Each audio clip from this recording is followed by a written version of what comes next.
Дордой базарындагы бүгүнкү абал Евразиялык экономикалык биримдикке киргенден бери соода төмөндөп кетти. Дордой базары жоголуп баратат деген айтылгандар канчалык негиздүү? Бул тууралуу ишкер Темирлан Сарлыкбек уулу менен кесиптешим баарлашып келди. Саламатсызбы Темирлан байке. Ушул биздин суроолор Дордой базарына байланыштуу болмокчу. Биз баарыбыз эле билебиз, Борбор Азиядагы эң ири базар болуп эсептелингени. Бирок Кыргызстан Евразиялык экономикалык биримдикке киргенден бери соода солгундап калды деген маалыматтар бар да. Эмне себепке бул байланыштуу, бул көрүнүшкө эмнеге дуушар болуп атат азыркы учурда? Менин пикиримде Кыргызстанда Дордой базарынын түзүлүп, Дордой базарынын КМШ өлкөлөрүндө эң чоң базарлардын бирөөсүнө айлангандыгынын бирден бир себеби Кыргыз Республикасынын эң биринчи болуп, КМШ өлкөлөрүндө эң биринчилерден болуп, дүйнөлүк соода уюмуна мүчө болгонунда болчу да.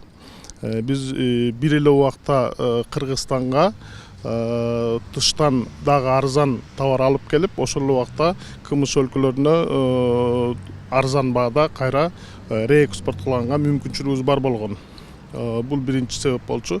Экинчи себеби албетте эч ким муну айтпайт, бирок Кыргызстандагы мурда болуп келген мыйзамсыз жолдор менен Кыргызстанга товар алып кирүү дагы көп товардын дагы арзан, рынокто дагы арзан болуп, реэкспортко дагы арзан баада чыгарууга мүмкүнчүлүк жараткан. Акыркы убакта бул жолдорго бөгөт коюлду, себеби дегенде эң биринчиден башка КМШ өлкөлөрү түздөн түз Кытайдан жана башка өлкөлөрдөн түздөн түз товар алууга мүмкүнчүлүгүн ачты, жол ачты, өздөрү жол салышты. Биринчиден, экинчиден Кыргызстанда баарыбызга байкалгандай эле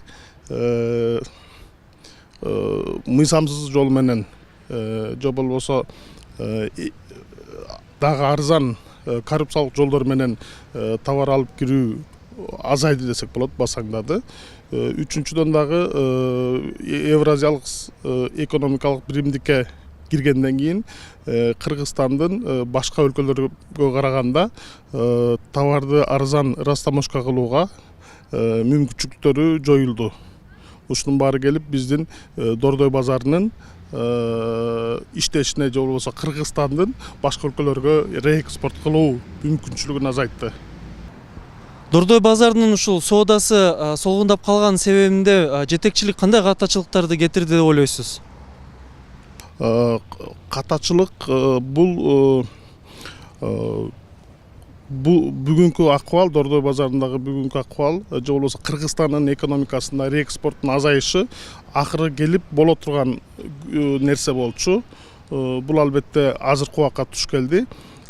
Катачылык эмне? Катачылык биз жалаң эле реэкспорт менен мамлекеттин экономикасын кармап турууга мүмкүн эмес экендигин эртерээк түшүнүшүбүз керек болчу. Биз Кыргызстанда өзүбүз өндүргөн товарларды экспортко жол ачуу дагы керек болчу да. Биз ага жетишкен жокпуз.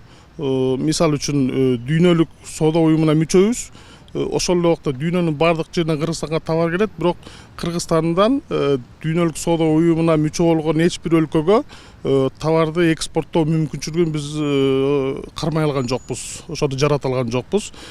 Ошого окшош эле акыбал азыр келип турат. Биз Евразиялык экономикалык биримдикке мүчө болдук. Ошол эле убакта биз ошол өлкөлөргө, мүчө өлкөлөргө товар экспорттоо мүмкүнчүлүгүн дагы деле кармай албай жатабыз да, ошого шарт түзө албай жатабыз.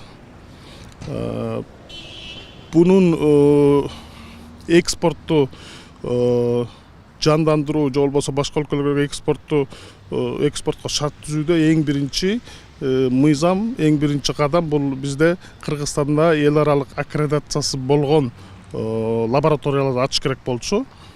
Эмне себеп болуп атат белгисиз. Буга чейин көп жолу бул сөздөр козголду, сүйлөндү, бирок мамлекет дагы деле эл аралык аккредитациясы болгон лабораторияны сала элек. Бул эң чоң биздин кемчилигибиз болуп калды. Ушул Дордой базарынын келечегине кандай баа бересиз? Эгерде ушундай темпинен өнүгөрсө кандай нукта болот жолу? Биз Дордой базары жана айтып кеткендей эле биз реэкспорт системасынан мурда биз көбүрөөк көңүлдү Кыргызстанда өндүрүлгөн товарлардын экспортуна бурушубуз керек да. Ошондо биз дагы соодада өзүбүздүн ордубузду таба алабыз. Темирлан байке, ушул суроолорубузга жооп бергениңиз үчүн чоң рахмат.